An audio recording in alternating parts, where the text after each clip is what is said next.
Welcome to Offbeat, the light side of law enforcement, part of the Treehouse Podcast Network.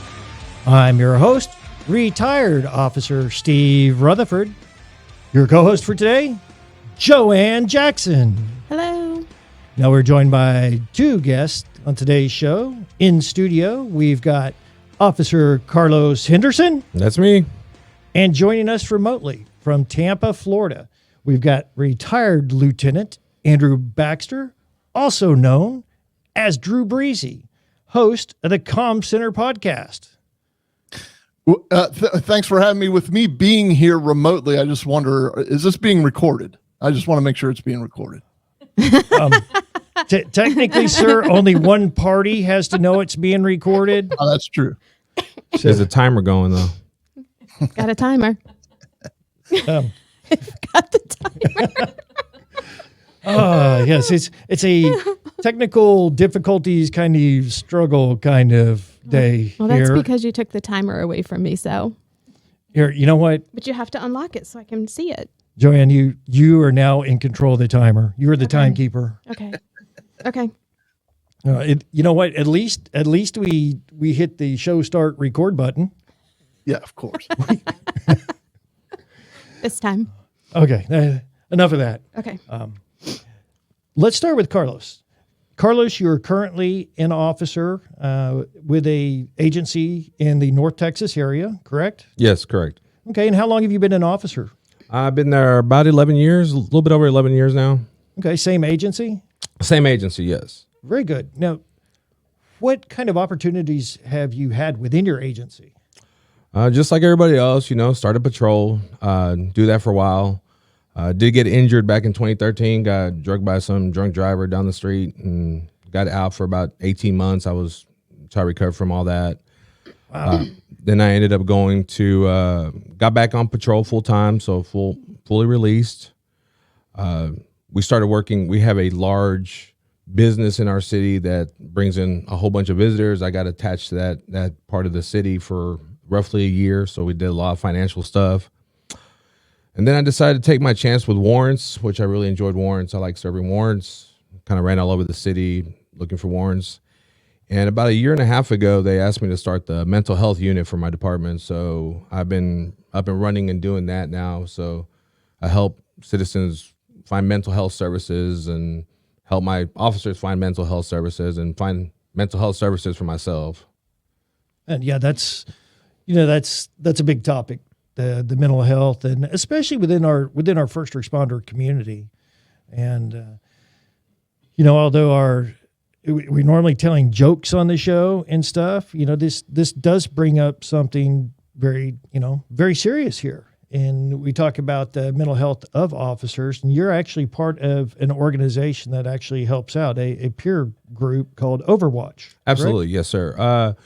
We, back in 2019, actually before they came out with the Senate bill talking about peer support for first responders in Texas, in 2019, there was an officer that said that, we really need some peer support for officers. And a lot of agencies had started interagency, like they do peer support for their own, but, we're a bunch of cynical assholes and paranoid, and we don't want to talk to people in our own agency just because you never know who your next sergeant's going to be, who your next lieutenant's going to be, or who's going to be the one that just kind of says something when they get mad at you. So we get paranoid.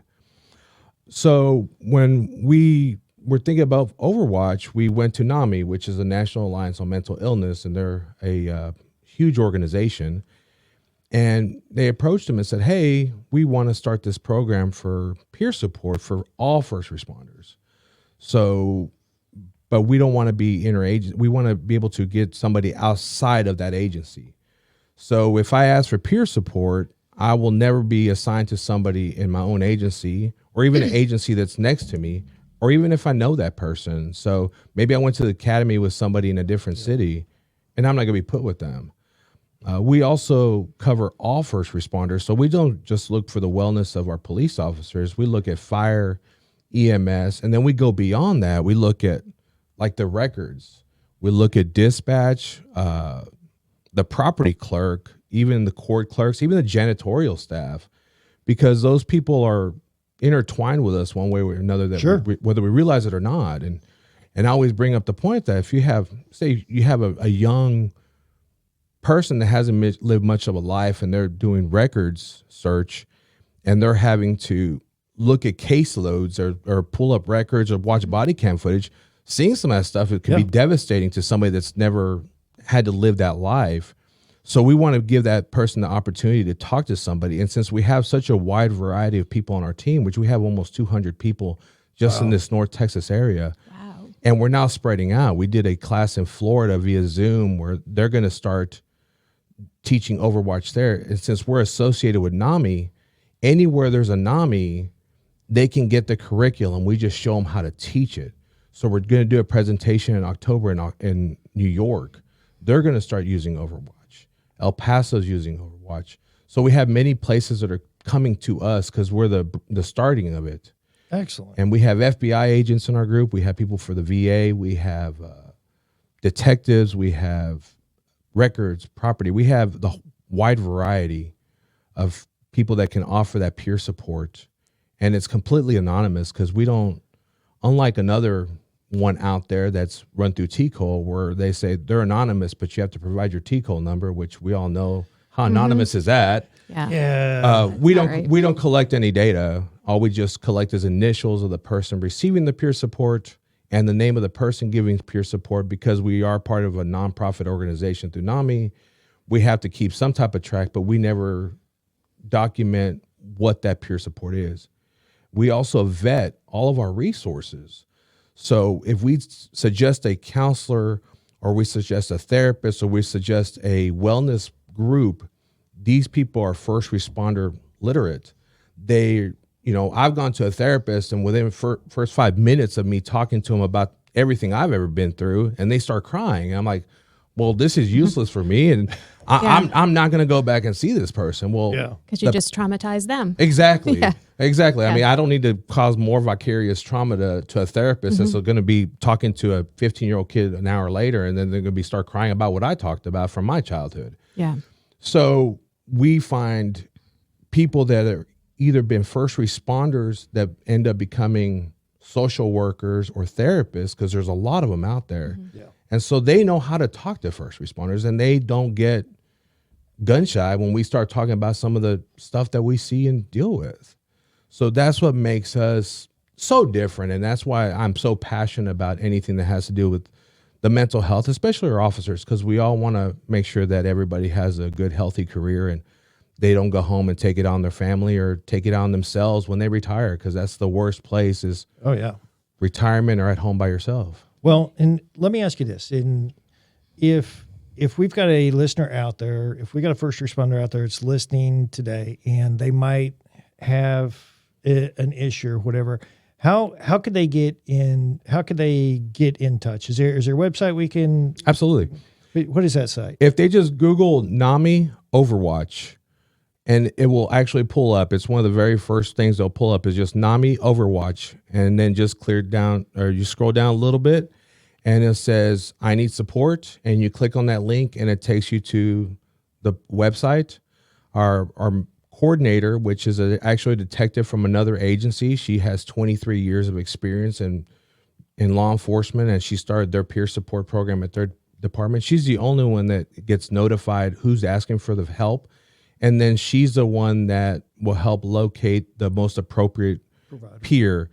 Okay. And since we are so wide spectrum, even if somebody is dually licensed, like myself, I worked in education in the past, also worked in the medical field, and I worked in law enforcement. So if you have somebody that's a firefighter and a police officer, we have those people on our peer support team also. So we have people that understand the talk. Very good. Yeah, you're obviously passionate about this, and this in previous episodes, in 2 previous episodes, we had a deputy out of the Corpus Christi area that Mark Lemons. That's also his passion, and it's great to see you guys out there, helping out our brothers and sisters. Those that let's face it, we in law enforcement we see some terrific stuff, some horrific stuff that is not normal. And yeah, sometimes you need to speak to people about that. Or if you got other problems, other things affecting you, don't be afraid to reach out. And you've got peers out there, guys, that are there to help you. So reach out if you need to reach out and talk to somebody. Yeah. Now, Drew, how are you doing today? I'm at about a 7 if we're going on a scale. Wait, when's the last time you made it to 10? Probably the 60s when I was youth. Yeah, I don't know. I've definitely seen fire and rain, but I've seen the 10s for sure. Well, and you are a retired officer. You retired at the rank of lieutenant, correct? Yes. Yeah. What agency were you with? I worked for the Hillsborough County Sheriff's Office for 28 years and 11 months. If you'll notice, that wasn't a tidy 29 years and it wasn't a tidy 30 years. It was 28 years and 11 months, and it was time to go. So I left. Well, you know when it's time to go. When it's time to go, it's time to go. Yep. Yeah. So 28 years and 11 months. What all opportunities did you have during your career? Yeah, I want to be clear. I take nothing back from the career I had. I had a wonderful career. There's some great people at the Hillsborough County Sheriff's Office. There's no two ways about it. And by the way, Carlos, you're definitely speaking my language. I know this is more of a kind of an offbeat, kind of like light humor show, but I'm telling you, we speak the same language, and I'll give you a few reasons. But if to start. Back in, way back when, 1992, as a matter of fact, I started as a dispatcher, and I worked up in the communications center for about 2.5 years.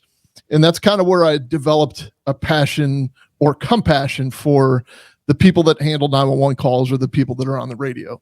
But eventually I made it out onto the street, just like Carlos. Everybody starts on the road. I took every second as a learning experience. I was propelled into a role as a detective. I worked street level narcotics for a few years, then major trafficking cases for a couple years. Then I moved into an intelligence role, an intelligence detective, where I handled like public corruption and stuff like that. So, just blessed in my career to have a few opportunities to like write wiretaps and learn all the ins and outs of search warrants and probable cause and such. But then later in life, I started on the path to promotion. I hit a little roadblock. I'll be 100% honest. I was demoted at one point because of an incident, and because of that incident, I've been alcohol free for going on 16 years now. But that's why I say we've seen 10s, but we've definitely seen 7s before, 5s and 7s in my life. But from there, I eventually made lieutenant. I was a lieutenant that was put in charge of the communications section that I started in. So 25 years later, I had come full circle in a sense, and I was able to see, though, with a different lens, that nothing really changed in there. In other words, the equipment was updated. Some of the paint colors had been updated, but only some. And some of the furniture was new. What wasn't new were the attitudes of the citizens towards the 911 call takers, the attitudes of the officers towards the 911 call takers and the dispatchers specifically on the radio, and then the infighting with each other. The thing that I hear the most common thing I hear is, man, you were put in charge of a comm center, or man, you were put in charge of dispatchers. What did you do wrong? And I think that sums up how people feel about dispatchers at times. I know there's plenty of respect out there for dispatchers. There's plenty of love for the dispatchers. I know that. I think that there is also a shadow system of disrespect, to be honest. And I've experienced it. So what I did was I decided to get to the bottom of it, and I did a research project on mitigating workplace trauma. And I found in my studies that the trauma that is experienced by a 911 operator or a dispatcher is absolutely no different than what a police officer experiences, than what a firefighter paramedic experiences, that what a spouse of a law enforcement officer experiences. The trauma is the exact same. The acute danger is obviously different, because we're out there as cops doing traffic stops, and we can get a punch in the jaw, or firefighters can have a roof collapse on them when they're in there. When you're a dispatcher, though, when it's particularly a 911 operator, you have a 100% chance of listening to a traumatic incident, being a witness to it, and every shift, 100% of the time. Think about it, because a lot of calls that come into a police agency are actually medical calls that get moved over to EMS or whatever. So you're listening to a mother who's standing over her kid who has overdosed, or you're listening to a young person who walks in on their father having a heart attack, and you're trying to walk them through CPR, or you're trying to get them to the right help. So those screams and that sheer terror that you hear, that's forever. And it's forever etched in your mind. And it's not experienced the same when the officer arrives on scene, because by then things have stabilized just a little bit. And I think that we have often forgotten that the dispatchers don't receive any closure after that. So when we get to a really bad scene, a suicide or whatever, they could have spent 15 or 20 minutes trying to talk this person out of suicide. And unfortunately, the person carries out their dream of, going to the next world. Well, we as cops go there, or paramedics or whatever, we go there, we see the scene, and we go home and have bad dreams about it because we can process that. But the dispatchers never get a phone call that says, hey, we found a note, he's been planning this for 3 weeks, or, it was a bad scene, but, he had significant health problems. There was nothing you could do. So the mental health aspect of law enforcement has always been near and dear to me, but very particularly within a communications center. Yeah, and I mean that all very valid points, because most officers we're not in dispatch. We're not inside the communications center. You're out there on the streets. Right. Okay. Wow, guys, we went deep here on the get-go today. But no, the fact that both of you are so passionate about that's good stuff. That's great stuff. We got to make sure that we're out there taking care of each other, and that nobody gets overlooked. Now, Drew, you said that you were a lieutenant over a communications center. So I'm sure you guys get some crazy calls in there. Yeah. The crazy 911 calls, for some reason, never, they're never the ones that stick, unfortunately. Like I can't think of anything off the top of my head that was so, kind of funny, because, because you get so many of them. Yeah. Well, or generally people don't call 911 when things are light and humorous, but, I can't, I'm searching for a funny 911 call, but I can't come up with anything. Hey, all right. So no, you left the call center, and then you did hit the streets. Yeah. I know you've got something from the time on the streets. Oh man. I was dispatched to a stolen vehicle one time.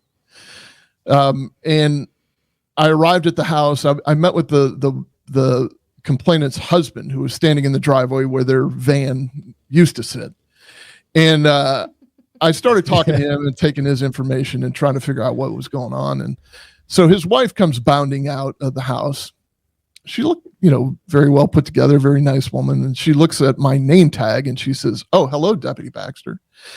And I said the same thing that I say to everybody. I say the exact same thing every time. I have a few throwdown lines, like, listen, if you walk into a convenience store and somebody's like, he did it, that's never funny anymore. But I always tell them the same thing. Hey, put your arms down. You're losing friends. So when somebody says, "Hey, Deputy Baxter," because they read my name tag, I always say the same thing, which is, or I said the same thing, which is, "Are you a psychic or something?" And much to my chagrin, both the husband kind of got wide-eyed, and she looked at me deadpan serious and said, Well, as a matter of fact, I am. And she started listing her resume at like all these radio stations that she worked for as a psychic.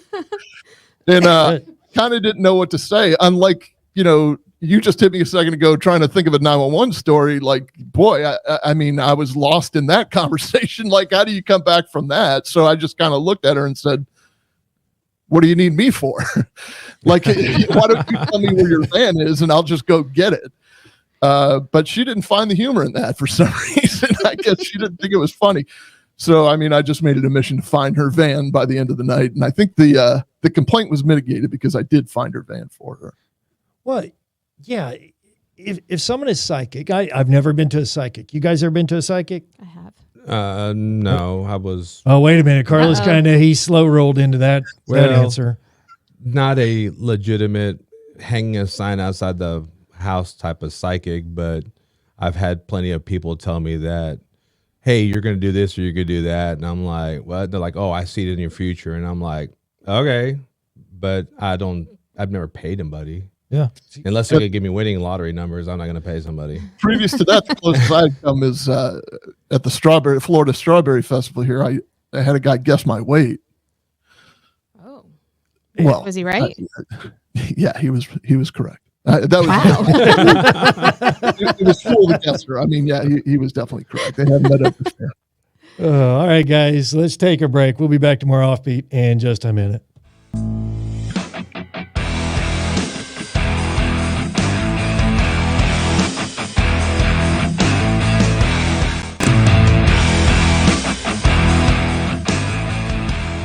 Welcome back to Offbeat, the light side of law enforcement.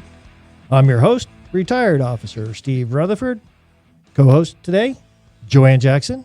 Hey. Joining us in studio, we've got Officer Carlos Henderson. Hello. And joining us remotely from Tampa, Florida, we've got Drew Breasy. Hello. All right. Everybody have a good break? Yes. Yep. Oh, sure. Comical. A comical break. I learned so much. A lot of good stuff happens during the breaks. Yeah, it does. All right. This segment of Offbeat is sponsored by Alexander Financial Management.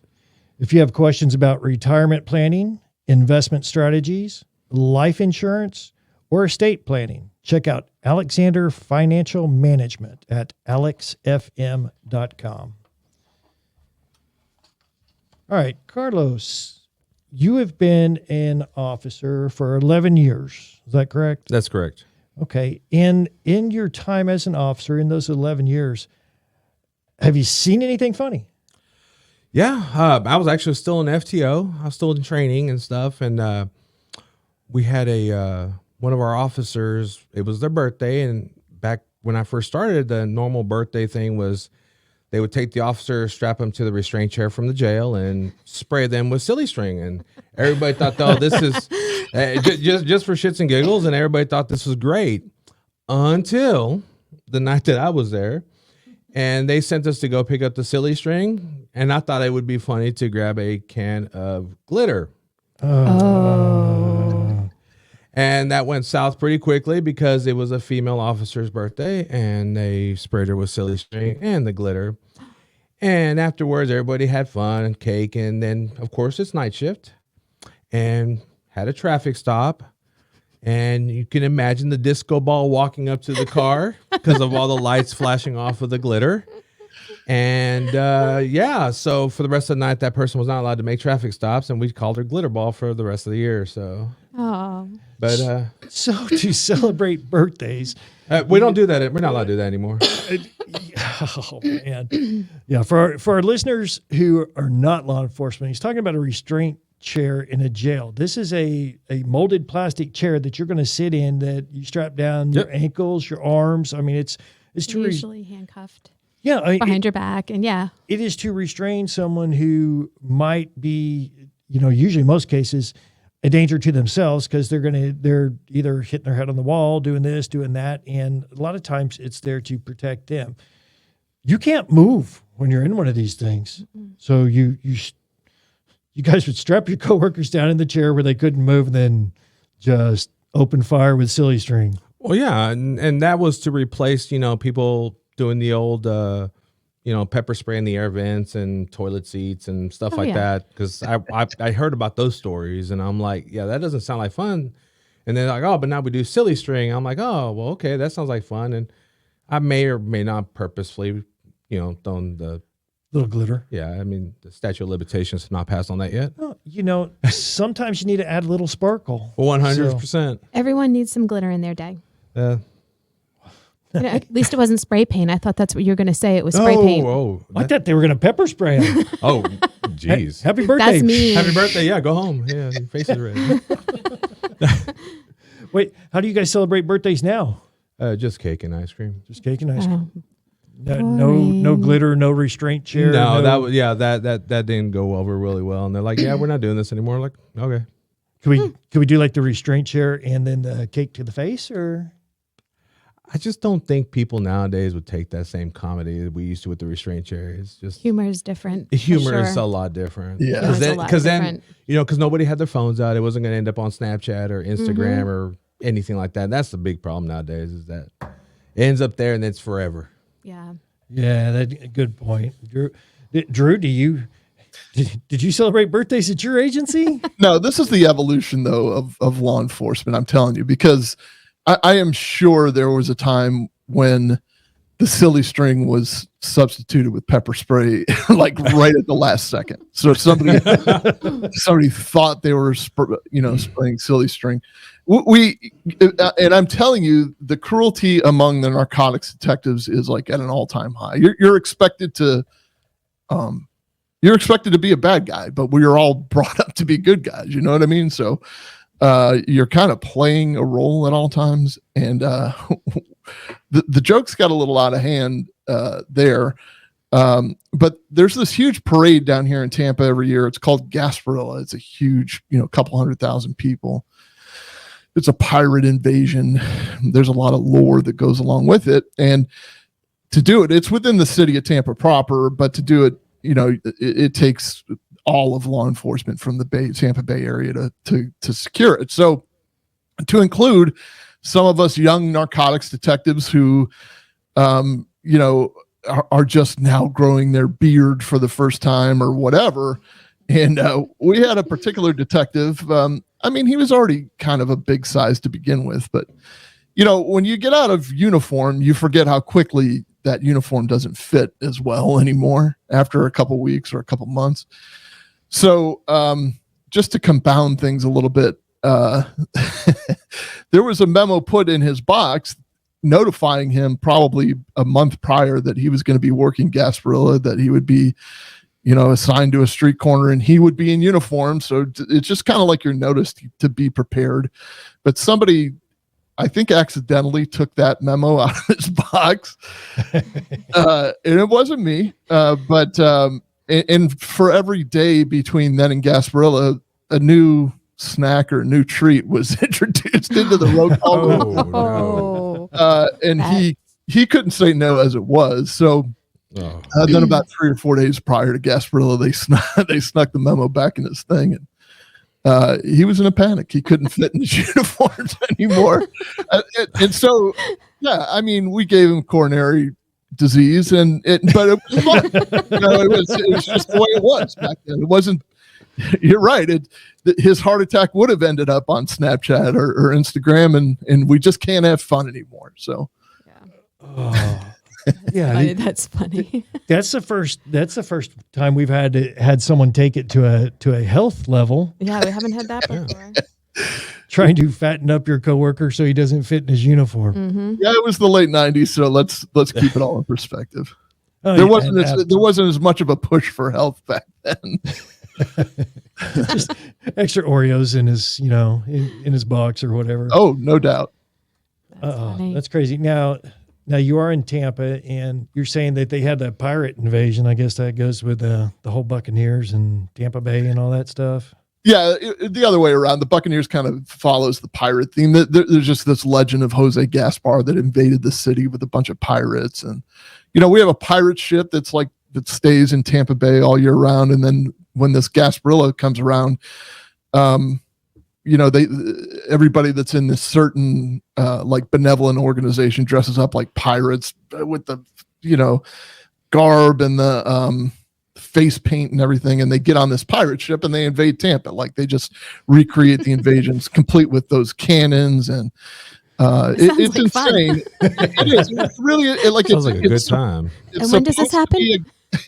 It's if you're a participant, it's a blast, and it's just, I mean, it's like the 1 day Mardi Gras basically. So everybody's just hammered, and if you're a cop, it's the worst day on the calendar, without a doubt, because you're dealing with everybody. You can't really arrest anybody because you can, but then you're taken out of the, you know what I mean? So people get away with a lot more, but you don't get away with as much. And so, but you know, that's just one of the unique things about Tampa. The other unique thing about Tampa is the fact that this is home to a lot of the wrestlers that, you know, in the 70s, 80s, 90s, that when wrestling was just developing, this is where they all came from. This is the hotbed of wrestling. So, you know, like Hulk Hogan and all these guys grew up like Macho Man, if I'm not mistaken, you know, lived down here, but they all lived and trained here.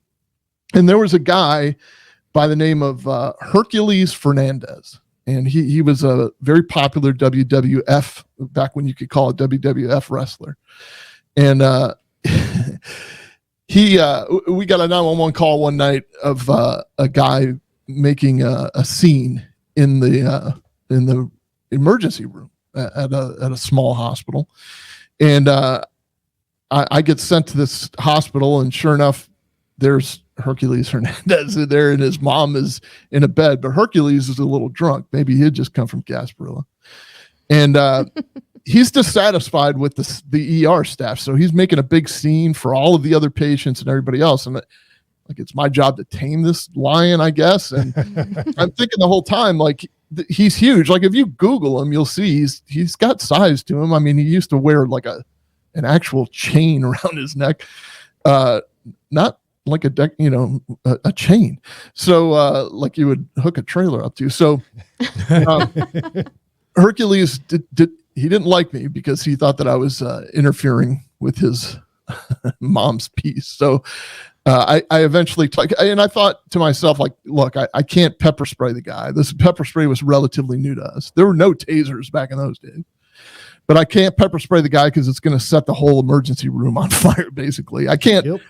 I can't swing an asp in here because I'm going to hit one of these curtains, and then he's going to, and like, am I going to have to shoot this guy or what? Because if he comes at me, I don't know what. So the best I could do was draw him out into the waiting room. And I was literally putting furniture in between us, not realizing that WWE is like all about, you know, smashing chairs. Furniture. Well, thank God for the dispatchers just to tie it up with a tidy little bow, because I wasn't answering my radio. I was inside a hospital, which is built for hurricanes. So the radio signal didn't penetrate in, and they were checking on me because it was a disturbance, and I wasn't answering the radio. So they automatically send another deputy to make sure that I'm okay. And just as he's about to approach, like close the distance of more than 10 yards, I hear the double sliding glass doors open of the ER, and we both turn at the same time, Hercules and I, and we both at the same time said, "Oh, Mike," because Michael was my zone partner, and it was just so good to see him because now I got somebody to fight with me. But he was good friends with Hercules Hernandez. So Hercules was like, "Oh, Mike," as in, you could talk some sense to this guy because I'm about ready to whip his ass.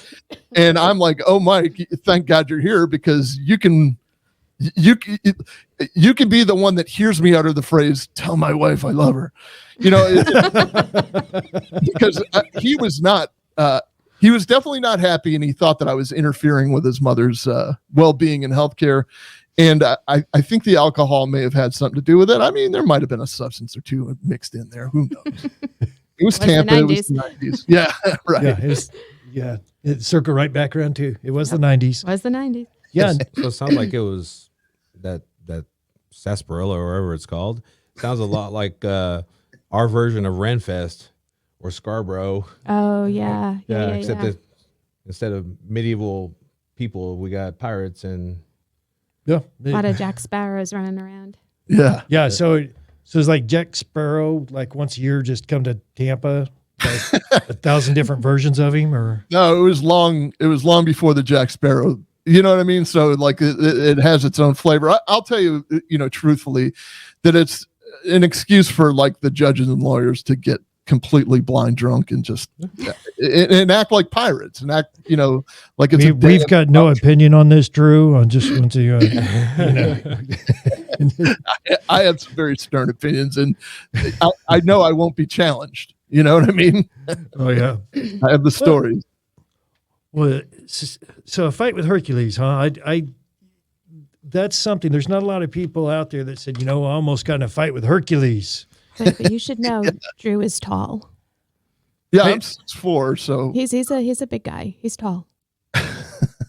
Okay, but going, I'm 6'4", tall. He's 6'4" wide.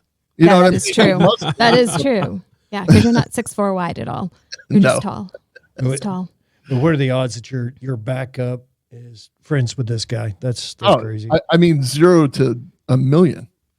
But like I guess it worked out okay then. Yeah, it worked out just fine. Like those two were laughing with that in it. I didn't find it funny until I was in a safe place. Then it was hilarious. It's like, I'm going to go change my shorts now. Yeah, basically. Glad y'all are friends. I could have held him off for at least 5 seconds. I know that for a fact. And I wasn't going to let him pin me. He wasn't going to get both shoulders down. So we'll see what happens. Oh, well, let's go back to Carlos. Carlos, share some more stories with us. Well, I don't have a story about trying to find a giant.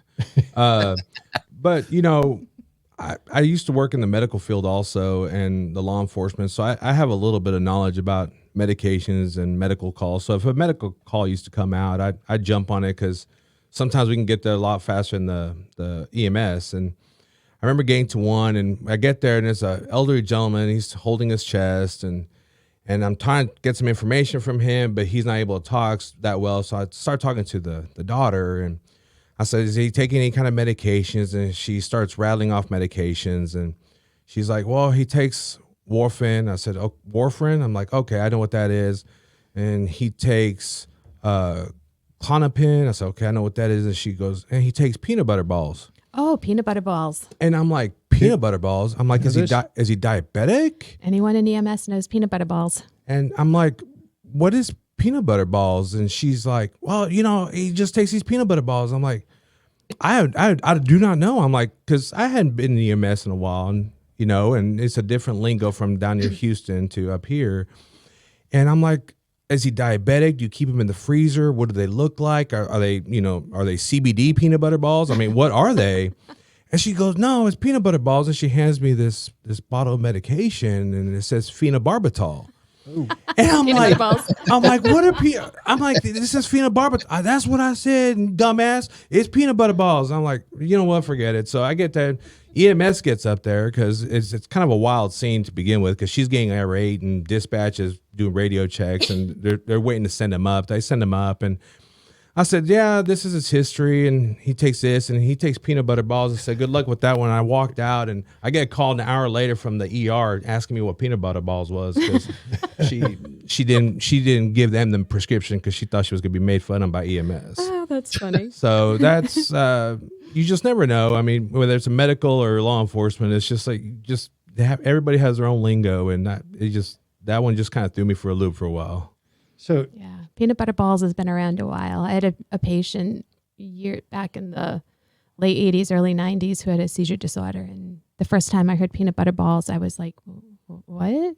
Yeah, I'm like, what do you take it for? Yeah, I'm like, what do you take it for? And he goes, he said seizures, but he didn't say it correctly. So we're all sitting there scratching our head, and I said, oh, seizures, you mean phenobarbital? Yeah. Because I thought for sure he was just diabetic. And I'm like, are you giving him spoonfuls of peanut butter, and that's why he's having some type of diabetic emergency? And so, yeah. Yeah. Peanut butter balls. Yep. Peanut butter balls. Yeah, things that make you say, Okay. Now, Carlos, you mentioned you told me some story about radios. talking on the radio? Oh, man.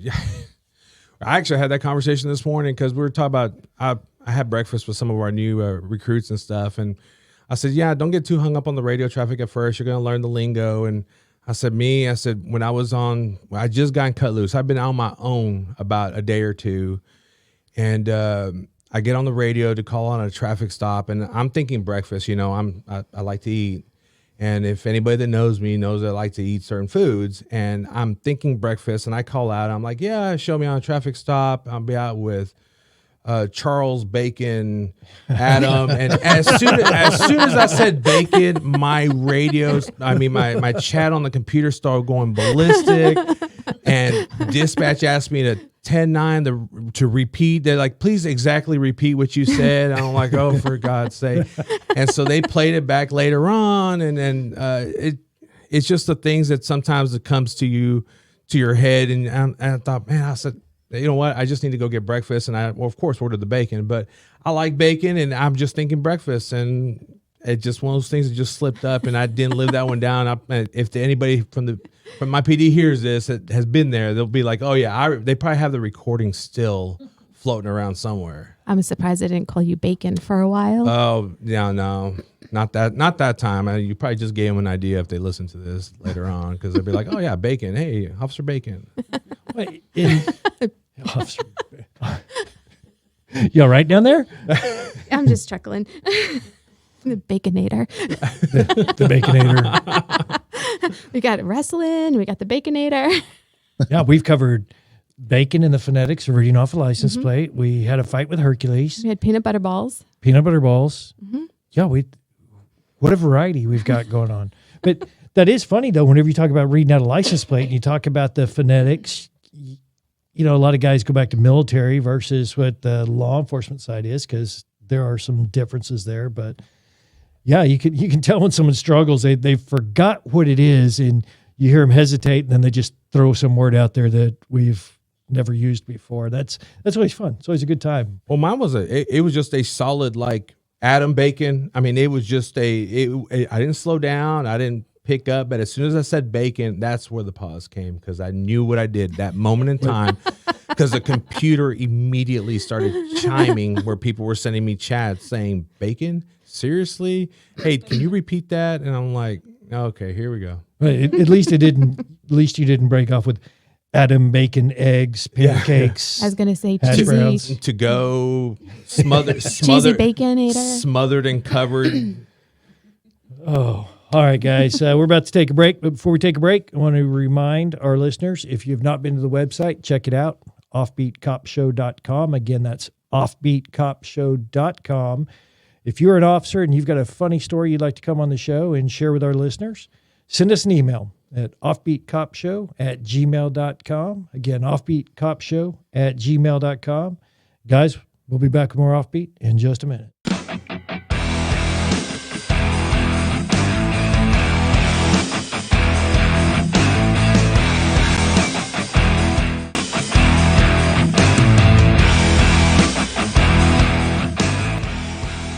And we're back to more Offbeat, the light side of law enforcement. I'm your host, retired officer Steve Rutherford. Co-host today, Joann Jackson. Joining us in studio, we've got Officer Carlos Henderson. That's me. And joining us remotely from Tampa, Florida, we've got Drew Breasy. Hey. So, over the break, Carlos, you mentioned a story to us, and I think you should share it with the listeners, and let us have it. Okay. So, in my career of different jobs that I held, I worked as a behavior assistant, consultant, whatever you want to call it, down in a school district. And I used to deal with a lot of emotionally disturbed kids. And we had this one kiddo that he actually got kicked out of a country because he kept running away and running into the jungle. And he ended up in regular education and special education in a public school. Okay, wait. Well, I told you it went into the weeds. I told you. How does a kid get kicked out of their country? Because unlike ours, if they're running into the jungle and they're having to send people after them, they're like, hey, this is taking up too many resources and y'all need to do something. So they visited the United States, and when they tried to go back, they revoked their citizenship in this. Ouch. So That's then, like, reverse Uno. Yeah, and so the family, so the country literally packed up their stuff and shipped it to them. And when they yes, so they were serious about, we don't want your kid in our country. In our country. So it's reverse Uno, exactly. So so he ended up in these special education classes, and I had to deal with him. And after I left the school district, I got contacted by the courts because I needed to provide a statement about my interactions with him, because him and one of his friends that liked to run away from our campus, of course, we didn't kick him out of our country, but they decided to go to an old gravesite that had some Civil War and just older cemetery plots there, and there was some plots that were being dug up, and some of the grave sites were getting desecrated. And I guess about 2 or 3 months they did some investigation, and they raided this kid's house. He was 17, and they found out that he had been digging up different bodies and turning the skulls into homemade bongs and selling them. That's actually how he got caught, is because he was selling them to different people, and he was actually caught in the act of smoking out of one that they assumed was about an 18-year-old guy that had died in the 20s. What the hell? Who knew there was a market for that? Like, how do you be like, hey, dude, I got this skull that you can use as a bong. Do you want to buy it? Well, he just say, hey, homemade bongs for sale, and people would show up, and then he would tell some people, and nobody believed him, though. It's because this kid was always getting in trouble, and he'd steal stuff all the time, and my guess is they just assumed that he was just maybe stealing Halloween props, and but these were actual skulls. And then there was just other stuff, like he would have like other parts throughout the house. Like he actually had one over like the shower head, so it looked like the shower was spitting out water out of its mouth. Skulls. This would be a great. You could. This kid could make a lot of money because there's a lot of marketing opportunity. Hear me out. 100%. Like if you had a selection of Civil War skull bongs, you could call one the General Robert E. Weed. You could call one of them Stonewall Jackson. The Sid and Tokum. Yeah, right. Exactly. Sid and Tokum. The Sid and Tokum, and Like, I would be worried just about like the age of them. Like, did they die from some sort of infectious disease? Was there a way to get sick from doing this? Well, my medical does not involve like stuff like that, so I have no clue. Well, my medical doesn't jive either, because I'm thinking to myself, I mean, all that dust fragments from the skull and the dirt and everything else. I had to go testify that this kid was an emotionally disturbed kid and all this other stuff. And when I heard the story and I actually saw the pictures, I'm like, because how do you believe something like that? Like, it's like reverse Jeffrey Dahmer. You just don't eat the bodies. Use them for Somebody smoking. got the bodies. Yeah. Well, at least they were Civil War and not 2 weeks ago. Because that's what yeah.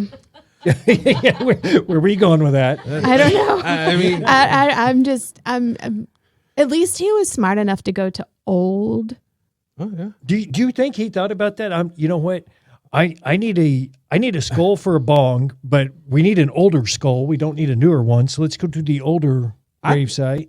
I think that's why I think he went to the older part of the gravesite, because nobody goes nobody there. visits it. Yeah. I mean, I mean, that I could have led with the story where I have a kiddo that was smoking marijuana with embalming fluid. And so, I mean, some of my stories are actually a little bit more intense working outside law enforcement. And unfortunately, it leads to future interactions with law enforcement because, yeah, that when you have people stealing embalming fluid and smoking marijuana and they're breaking into it, I'm like, well, you got people robbing graves and you got people breaking into the mortuary. Well, did he, like, because that's what I was thinking. Like, was he grave robbing and he was high and he got this idea, hey, this skull would make a great bong? Or like, I have so many questions. Like, what was that his sole intent? I'm just like who? It's like the fish. Who thinks of doing something like that? Like, who says this is a really good idea?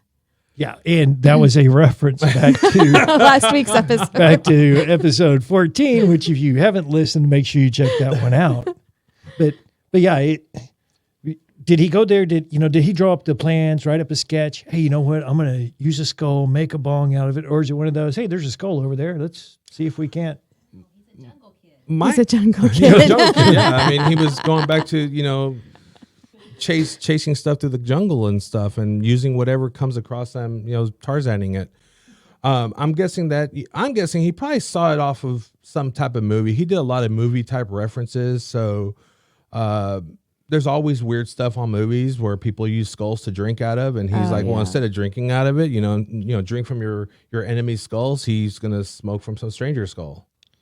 So did they ever get them back with the right bodies? Did they ever retrieve them all? Oh, I believe that they retrieved them and they reburied them. But there was some that, I doubt that they got them all back because I know he had sold some. Like somebody reported him and hey, the family found it because he was selling to other hooligans.